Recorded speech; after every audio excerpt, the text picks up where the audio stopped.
Estaba Va, interesante, era lo que estaba explicando del cuadro. sí. Déjame retomarlo otra vez antes de conectarnos aquí.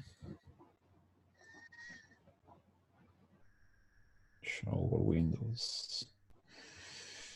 Ok.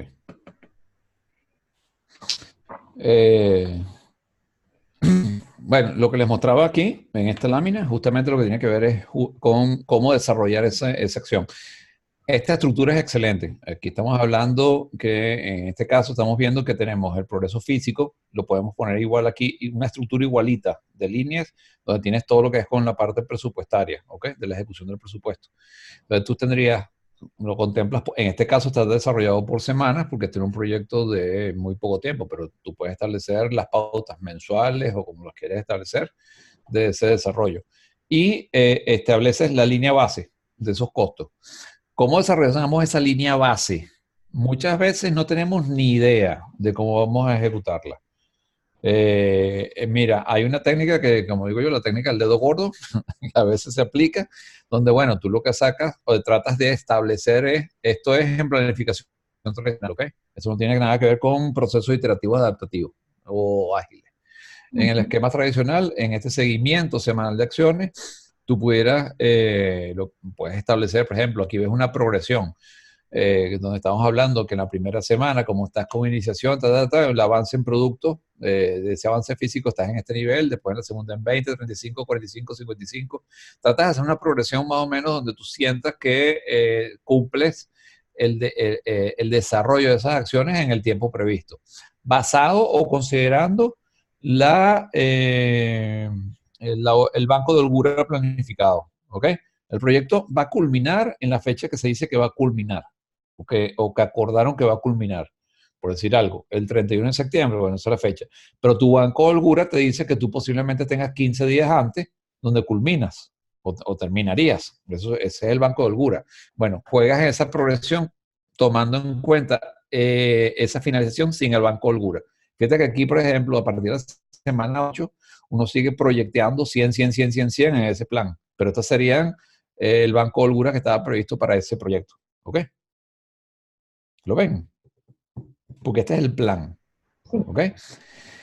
Después tienes el real, que es en base a la ejecución que vas viendo de ese progreso y que estás midiendo ese progreso.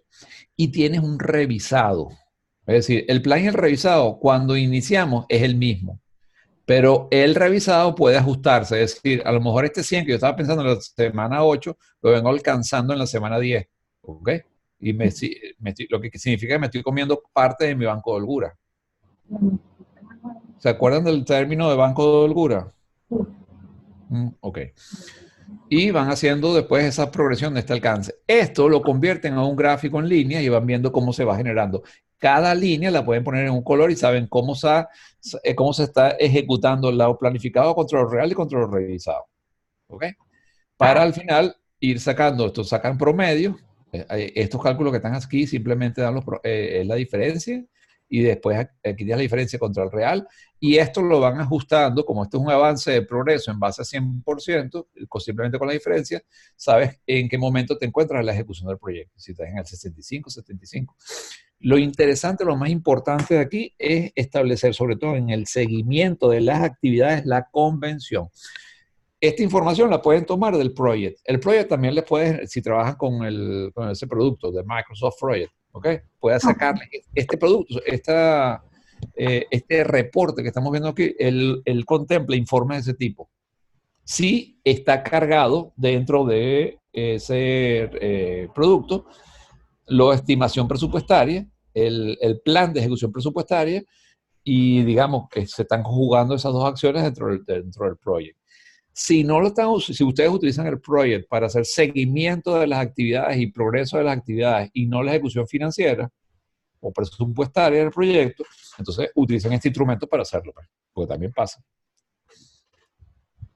Porque todo depende de la certeza que se tenga de los valores o de la, digamos, de ese proceso de ejecución del proyecto. ¿Lo ven? Lo interesante es que aquí tienen cómo armar la tabla y en esta parte delantera simplemente establecen, aquí yo pudiera tener, en vez de tener este cuadro, una gráfica que me está diciendo cómo va el comportamiento. Y con la gráfica ya yo veo qué es lo que está pasando. Entonces, este es mi dashboard, este es mi tabla de control, este es mi control maestro. Otros lo llaman, ¿cómo se llama? Control maestro o dashboard, donde yo voy poniendo aquí mis indicadores de gestión del proyecto. Y esos indicadores tienen que ver, pues, los fundamentales, con la triple restricción. Y la situación real en base a decisiones y causas. Y los elementos de mitigación. Si tengo problemas, ¿cómo las voy a corregir? ¿Dónde están los problemas? ¿Cuáles son las correcciones? ¿Y quién es el responsable y qué compromiso estoy tomando? ¿Lo ven? Y evidentemente evaluando toda esa situación contra los riesgos. En ese periodo, estos son los riesgos que podemos estar manejando o no y cómo los estoy evaluando para ver qué acciones de mitigación tomo. ¿Qué son áreas de atención?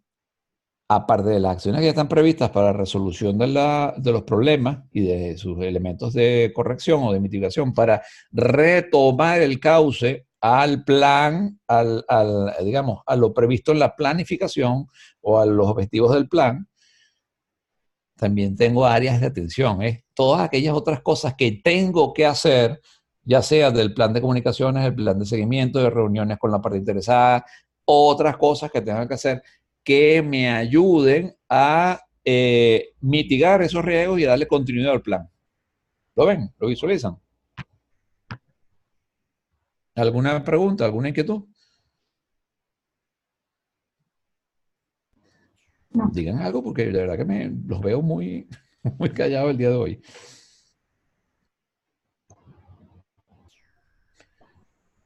Ok.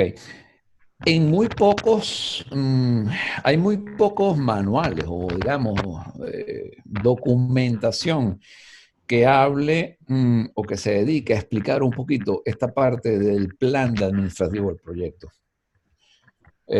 Básicamente es digamos, los gerentes de proyectos, aparte digamos, de la experiencia propia, lo van puliendo en base a los planes de seguimiento y de comunicación que tienen con la parte interesada. Lo derivan de esas acciones. Pero es un instrumento de consumo propio. De hecho, por lo menos en otras organizaciones donde yo he estado, este instrumento tratamos de que sea estándar, es decir, que todo el mundo lo maneje por igual, y lo convertimos en un componente importante de la documentación de los procesos de gestión de proyectos cuando estamos haciendo las certificaciones de Capability Maturity Model. Porque es aquí donde tú te diferencias en las previsiones o en los elementos sí, en las acciones que tomas de planificación o de pronóstico a futuro.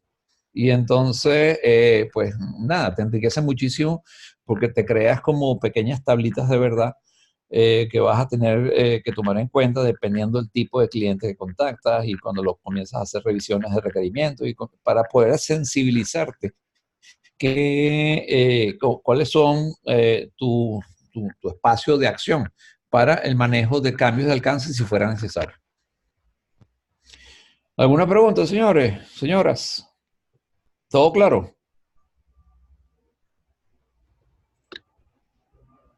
¿Hay alguien conectado? Sí, hay 8 personas. Vale, seguimos. Yo no les escucho absolutamente nada. Ok.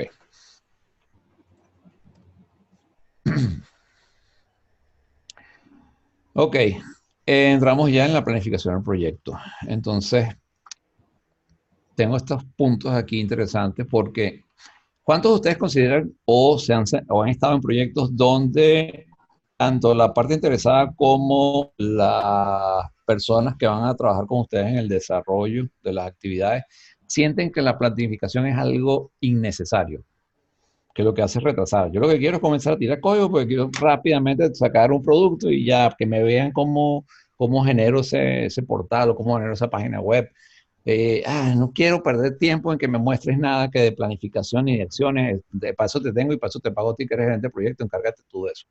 Sí, eso es más común de lo que uno menciona. Normalmente es lo que pasa. ¿Es así o no es Es así? así, es así. ¿Quién no se ha sentido en una situación similar? Para que nos cuente su experiencia.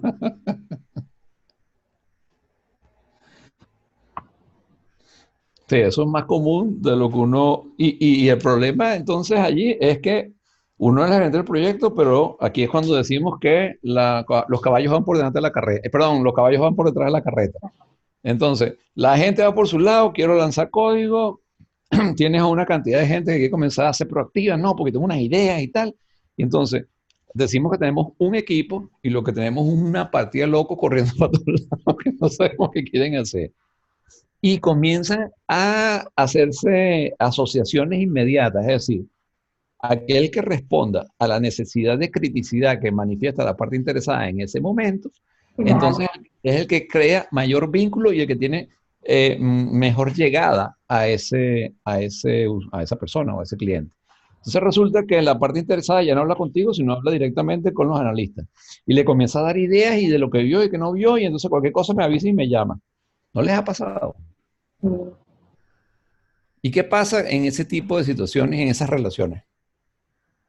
Crean, se convierte con lo conveniente, ya se convierten en relaciones tóxicas, que enredan en la planificación.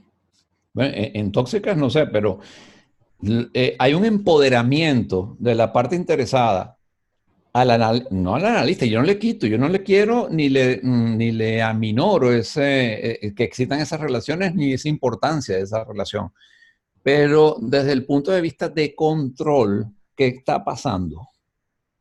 Hay muchos jefes y pocos indios. Ajá, mucho cacique y poco Muchos indio. caciques.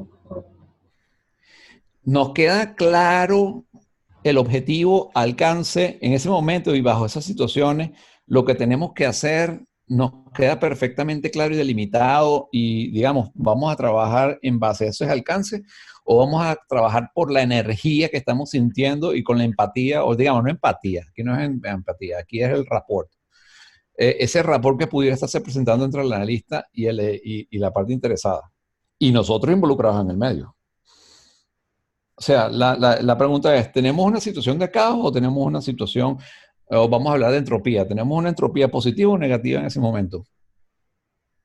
Básicamente en ese momento es negativa, pero después hay que mitigarla, ¿no? Ok, Es exacto. cambiar. Entonces, ajá, ¿y qué debe ser así o no? Es que puede pasar en todo el proyecto. Ok, Y a cada fíjate, paso. es interesante, ¿no? Porque ya empezamos a trabajar cosas que tienen que ver con las personalidades y con las formas del manejo del estrés, de las situaciones incómodas, ¿no? Del estrés. Y hay gente donde, wow, para mí el control es fundamental, y entonces adoptan una posición militar. Es decir, aquí mando yo y primero yo y el resto se muere porque si yo no decido, ustedes no hacen. Y eso es una manera de gestionar el asunto. ¿Ok? Están los demócratas. Hablen y hagan lo que les dé la gana. Para adelante, total. Mientras el cliente esté feliz, ¡yuhu! ¿Verdad? Y entonces el punto es, ¿cómo se retoma o cómo equilibramos esa entropía? Porque tenemos que llevarla al nivel cero, ¿no?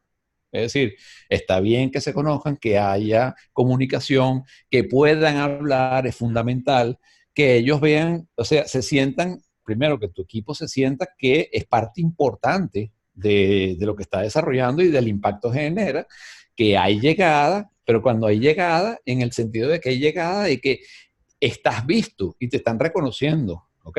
Pero sin romper las reglas establecidas en la organización para gestionar el todo de lo que se hace en la empresa. Y aquí es cuando vienen los grandes problemas. ¿Por qué? Aquí vienen todos los cuentos de los gerentes de proyectos con millennials y todo, donde, bueno, pero si a mí el director de la empresa me puede enviar un WhatsApp directamente a mí, un mensaje directamente a mí, porque yo no le puedo responder a él. Porque en las redes sociales lo permitimos y está permitido ahorita hoy en día en cualquier lado. Le puedo enviar un Twitter, le puedo mandar un WhatsApp, o sea, ¿qué me evita que eso sea así? Y entonces es cuando a veces creamos unos códigos de comportamiento y unos códigos de cómo nos vamos a manejar como equipo distorsionados. Y es lo que tenemos que comenzar a regular.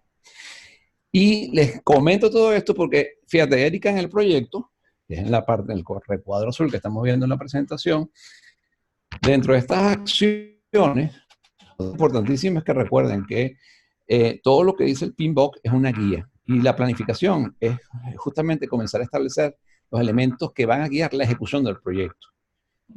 Y el PMBOK, visto como un estándar, simplemente es una referencia, una guía con la cual nosotros vamos a ubicarnos en ciertos contextos, en ciertas situaciones, en un momento determinado del proyecto, para ver qué tenemos que hacer y qué no tenemos que hacer. Les traigo esta colación porque mucha gente confunde estas situaciones con que me tengo que ir al PMBOK y en el PMBOK dice tengo que hacer esto, entonces este es el paso 1, este es el paso 2, este es el paso 3. No, eso no es metodología. Eso no es un procedimiento de receta de cocina. Ahí lo que tienes tú una guía de lo que, elementos que vas a utilizar para la gerencia del proyecto y de cómo lo resuelve. Ahora, el qué, el cómo lo resuelve cada quien, basado en esas situaciones. Entonces, fíjate, Erika en este caso, ¿qué es lo primero que hace? Bueno, antes de entrar aquí, todos ustedes trabajan con equipos que se conocen y están relacionados ya de hace tiempo, porque se han visto en la empresa, están muy unidos en los departamentos, están en los equipos de futbolito, hacen deporte juntos, qué sé yo, salen o tienen, o digamos, hay una fraternidad organizacional interesante y todos se conocen. O suele pasar que sus equipos de trabajo siempre hay gente, o digamos que son todos desconocidos. ¿Cómo es el tipo de relacionamiento por lo general que tienen ustedes en su equipo de trabajo para los proyectos? ¿Cuál es el denominador común? Bueno, en mi caso es mitad y mitad. Hay parte nueva, hay parte que está ya conocida. Lo que pasa es que como hay una junta directiva, todos los directores se consideran que son los apropiados y los que mandan. Pues. Okay. Ellos mismos aunque aceptan que hay un jefe de proyecto, ellos mismos saltan la tarjeta. Eso pasa todo el tiempo, eso es así. Es una necesidad imperiosa del mando, pero es así. A ver, Mariana, ¿qué nos comentas? Jesús, ¿qué nos puedes aportar? Hola, ¿cómo están todos? Hola. Bien, gracias. Mira, no, Miguel Ángel, sí, efectivamente, de lo que estabas comentando hace poco, cuando la parte interesada se sienta con los desarrolladores, que se saltan ciertas pautas. Yo pienso que en esos casos son acuerdos, ¿ok? Donde uno debe comenzar al principio debe aclarar, pues, al principio de la jornada, tanto con la parte interesada como con sus desarrolladores. Por ejemplo, en mi caso, siempre hablo con ellos, con los desarrolladores para, como digamos, guiarlos y ponerles como una normativa de que no, o sea, tienen que gestionar todas las solicitudes a través de mi persona, porque uno es el que está haciendo el gestor de la actividad, el gestor del proyecto. Y también se me está presentando últimamente que de verdad que me gustaría escuchar tu orientación y tu reflexión. Punto focal. Usa la palabra punto focal. Te va a ayudar muchísimo. Exactamente. La palabra punto focal no denota poder. ¿Lo ves? En cambio, si dice, yo soy el gerente, estás poniendo el poder por delante. Y como estamos hablando de influenciar y estamos, mira, tenemos una necesidad de igualarnos todos, impresionante, impresionante. Del rapport, escuché la palabra rapport. El rapport es otra cosa, pero suele pasar que en los equipos que estamos trabajando, si nos conocemos y si tenemos relaciones entre las organizaciones y nos vemos con frecuencia, independientemente de las responsabilidades que estamos haciendo, como estamos en la misma empresa, nos sentimos que podemos igualarnos. ¿A ustedes no les ha pasado eso? Y eso no es malo, porque eso significa que hay una confianza y cuando digo igualar no lo digo con un tono despectivo, sino de sentirse iguales en el sentido de que así como yo puedo hablar contigo, también puedo hablar con el otro, porque estoy en la misma empresa y soy importante. O sea, hay quien lo sabe manejar y hay quien no lo sabe manejar.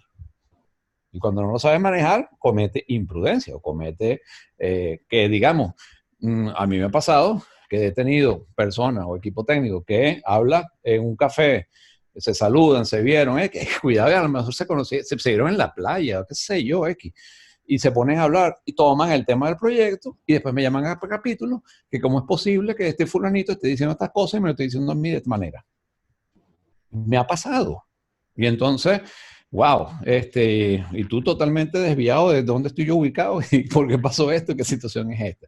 Y tener que manejar la situación donde uno no puede, en este caso, manejarla como si fuese una relación familiar en casa, de que tú vas y le formas le das un regaño a la persona. No, sino que tienes que trabajarla de una manera profesional, ubicarlo en el contexto y saber, bueno, mira, están pasando ese tipo de situaciones, aprovechar el momento, crear eso como un momento de acercamiento a este equipo, poner eso como un modelaje de cosas que tenemos que hacer y no tenemos que hacer, qué inconvenientes representa cuando hablamos de este tipo de cosas que a lo mejor nosotros no creemos que nos la estamos comiendo, que la estamos haciendo muy bien, y cómo las terceras personas pudieran interpretarla o darle otra connotación basada en la criticidad o no del componente que estamos manejando de la información o del dato que estamos manejando.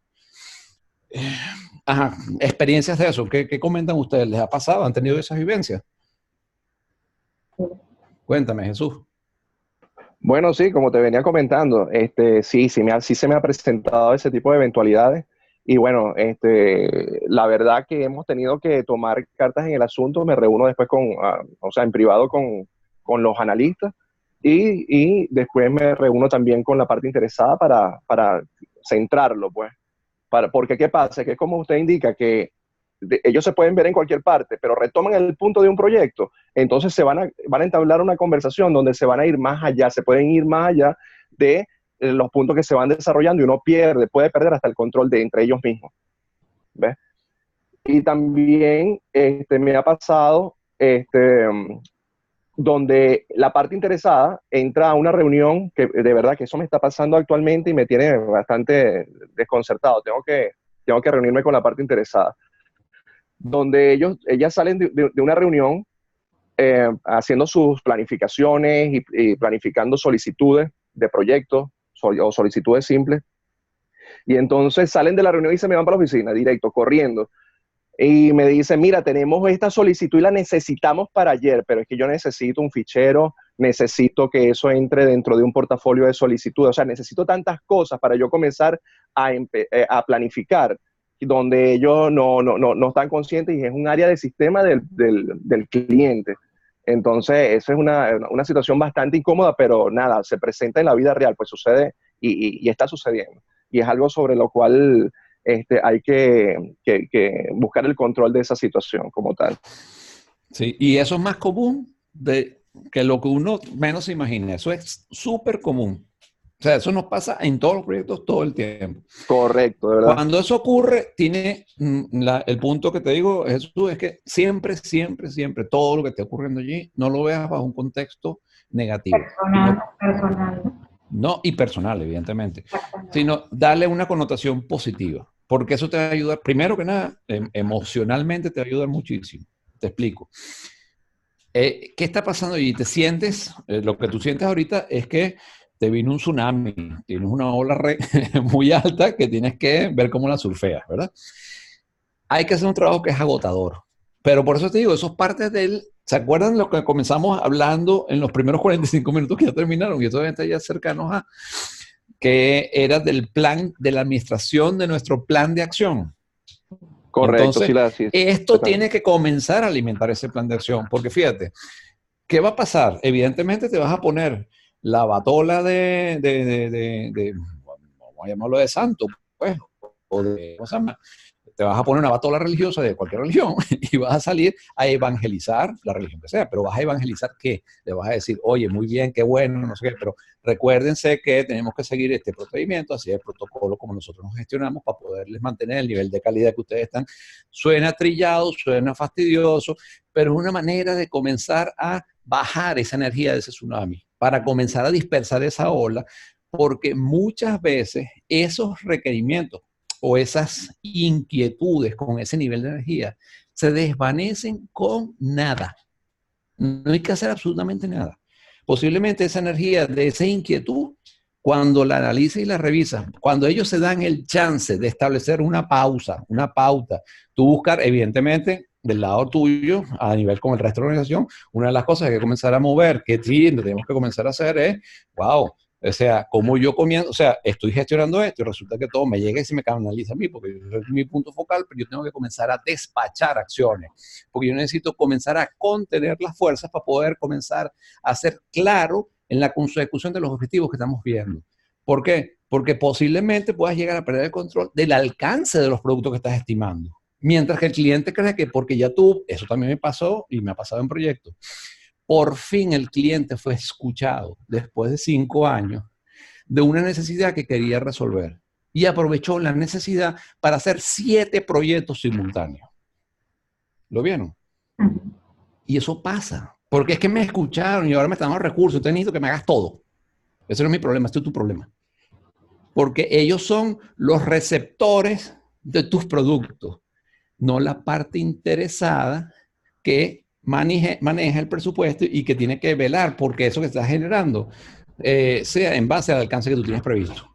Y eso sí es duro, muchas veces es duro de manejar. Y digamos, ahí no solamente vas a necesitar, no necesariamente no. Cuando esas situaciones se presentan, lo más interesante es tratar de buscar partners de gerentes de proyectos, es decir, tus colaboradores de otros proyectos, donde si no tienen la figura de la PMO, van a tener que ayudarte a ti, a ir contigo en acompañamiento para comenzar a contener acción. Entonces, es cuando, por ejemplo, si no es una empresa de servicio, es cuando tú mandas al director de ventas con el director de servicios y junto contigo a comenzar a aparecer en grupos, a comenzar a dar explicaciones y posiciones de lo que vamos a hacer para gestionar. ¿Por qué? Porque evidentemente tú, si eres una persona que es un proveedor de servicio, estás contratado, tú tienes un alcance, un tiempo y unos objetivos establecidos y respetar un presupuesto, aunque ellos tengan muchas necesidades de las cosas que quieren hacer. Y demostrarle que tú tienes capacidad de gestionar y documentar todos esos requerimientos de una manera tal que después ellos, con la parte interesada, que a lo mejor tú la sientas en la mesa porque te interesa que eso pase, te pueden dar lo que se llaman ¿cómo se llama? Proyectos a futuro. Es decir, tienes una carpeta de back projects, de ejecutar a futuro, donde no tienes que verlos ahorita, pero en lo que termines posiblemente de este proyecto, tienes como 3 o 4 en tu cartera de proyectos que están asociados a lo que estás haciendo y los tienes que sacar. Y esta persona, bueno, digamos, ese cliente directo, que es el que va a estar recibiendo eso, se sintió atendido. Si fue bueno o no fue bueno, el grado de satisfacción de esa atención es otra cosa. Pero digamos, comenzaste a contener el tsunami, que es lo importante, ¿ok? Y lo vas manejando. Eso es dinámico, eso es muy dinámico. Eso no, ahí no tenemos manera digamos, de decir, este es el mejor modelo, esta es la mejor fórmula, ¿no? Lo que sí, muchas veces, lo que hay que evitar es que tú como, ¿cómo se dice? Evangelizador de los procedimientos y de las pautas que se deben seguir para poder atender y mantener la calidad en la atención del servicio, en la atención de las cosas que están gestionando. Oye, si lo haces solo, el problema es tuyo. En cambio, si ese problema tú lo comunicas en tus pares y te sabes autogestionar con los pares, evidentemente ya se demuestra una posición no solamente personal, sino corporativa en la atención de esas situaciones, y la visión cambia. Las personas comienzan a entender de que esto no es una cuestión de un juego, esto no es una cuestión de un capricho. El hecho de que yo me haya manifestado como un loco y te vine a decir 30 cosas y esto es importante, es así. Oye, esta gente, oye, es estructurada, tiene formas, mire, vienen en equipo, me entienden, razonan, esto se manejan bajo estos procedimientos y siguen esta situación. Y no, nunca se van a ver como personas de que quieren demorar o que están haciendo burocracia para no atender la situación. Todo lo contrario, tienen capacidad de estructurarse rápidamente, de trabajar en pares. Es una empresa muy consolidada o un grupo de trabajo muy consolidado y muy maduro. Y entonces, el que tiene el estrés baja inmediatamente la energía. Eso es impresionante. Pruébanlo. Si tienen oportunidad, traten de probarlo un día en una de las reuniones de trabajo que tengan, una situación donde el abordamiento del estrés no lo manejen ustedes solos, sino lo manejen en pares o en equipos de 3, 4 personas. Y que cada uno, evidentemente, va a tener una participación y va a poder decir algo y va a comentar y va a decir algo.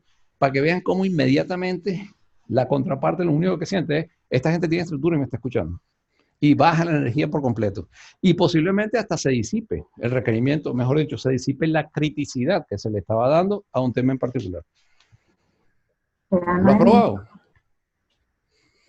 Jesús, ¿lo has probado? No, mira, de seguro oportunidad, tengo por seguro que vamos a tener bastante de ver ese tipo de situaciones.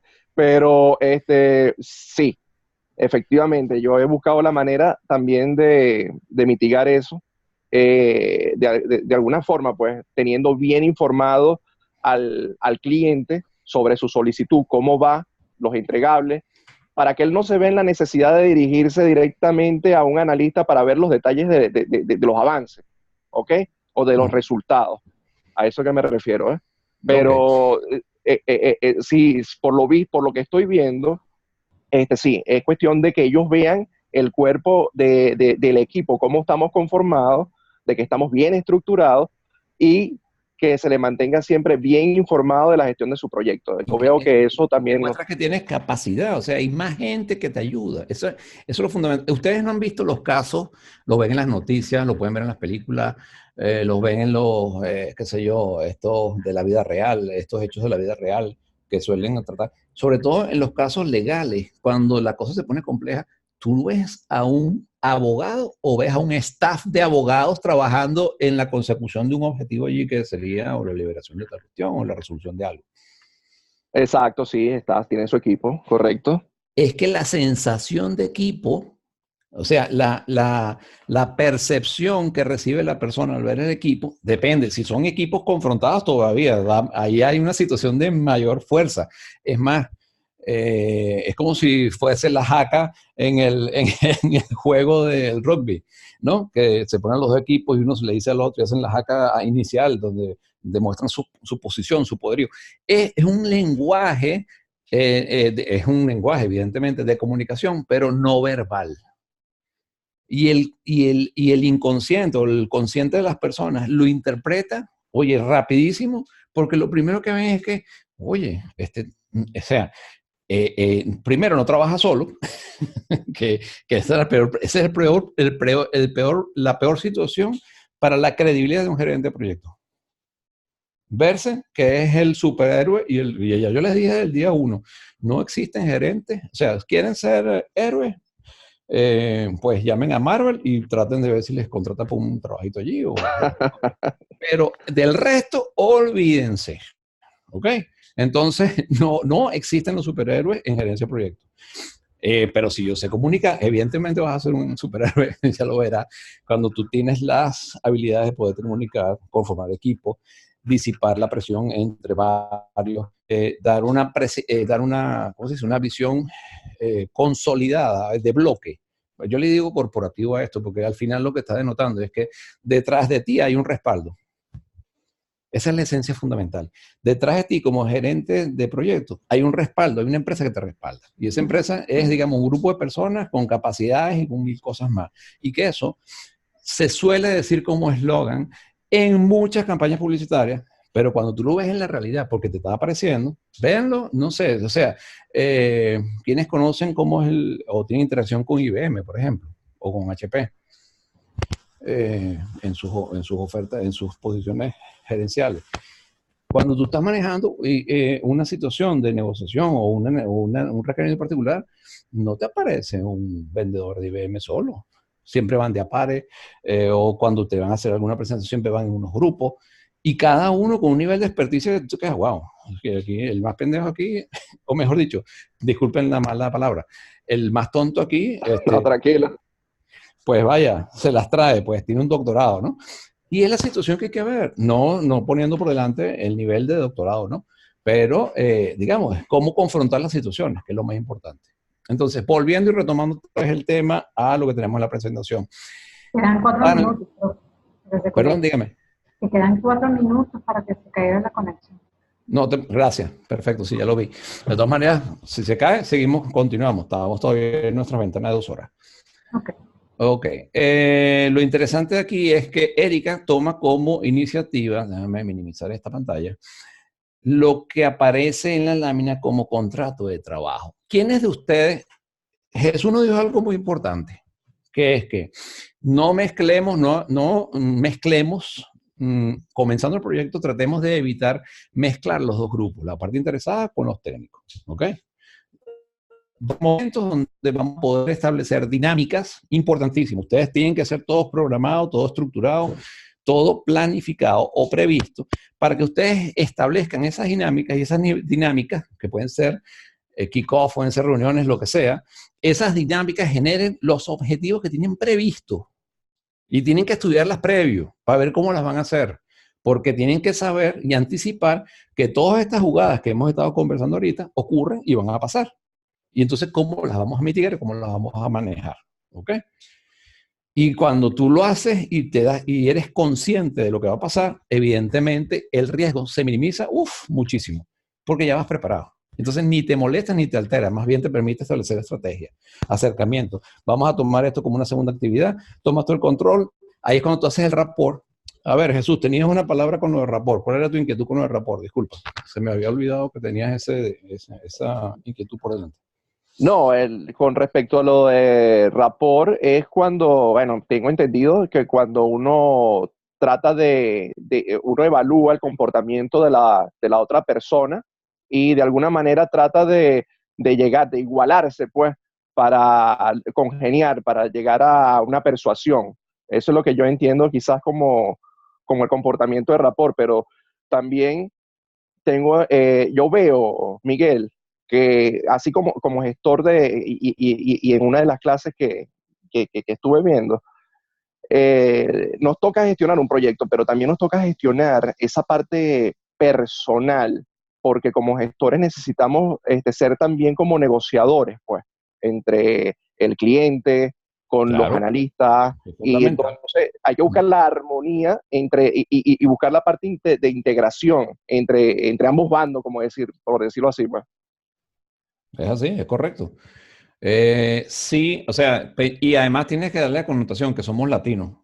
Eso es. Una cosa es hacer eso con alemanes y otra cosa es hacerlo con nosotros, con latinos. Totalmente de acuerdo, así es. Entonces, una cosa es el rapport en los alemanes y otra cosa es el rapport en los latinos. Entonces, la definición de rapport, que tú la vas a ver, o sea, yo la vi hecha por un hindú y evidentemente es otra cosa, pero va en la misma línea. Va en la misma línea. Es que, o sea, cuando a ti no te ha pasado que te estás con unas personas que la desconocen, no tienes ni idea quién es, en una situación en la playa, lo que sea, lo que estés de la actividad que estés haciendo, te acercas, sí, comienzas a conversar y la sientes como que, wow, qué ligerita, qué bien me sentí con esa persona, cómo conecté con la persona, cómo conecté. Bien. Ese es el rapport. Y en cambio hay otras que ni siquiera está en, ¿cómo se dice? En tu órbita ¿cómo se llama? En tu zona personal. Son los 45 centímetros, no, 45 no, 50. Tu área personal son 50 centímetros, medio metro. O sea, te está a lo mejor en la otra esquina de la calle y la ves y dice, ese tío debe ser más pesado que un plomo. Tal cual, así es. Sí, cómo no. Nada, eso es rapport. Entonces, ¿por qué? Ahí se están conjugando una cantidad de lenguaje no verbal que, digamos, hay antecedentes, percepciones, bla, bla, bla, bla, bla, que en la gerencia de proyectos eso es buenísimo, sobre todo en el sentido de que te ayuda en algunas cosas de intuición, pero es malísimo para poder establecer esquemas de comunicación o estrategias de comunicación. Se cayó. Ya. Ahí va, que se va a caer. Ya. Dime, Jonathan. Ya se nos está acabando el tiempo. Sí, vamos a hacer otra, planifícate otro medio. Okay. Vale. Vale. ¿Salimos entonces? No, ya que se acabe el tiempo. Nos queda un minuto. Ah, ok. Ok. Entonces. Mira, ¿qué me dices del PNL?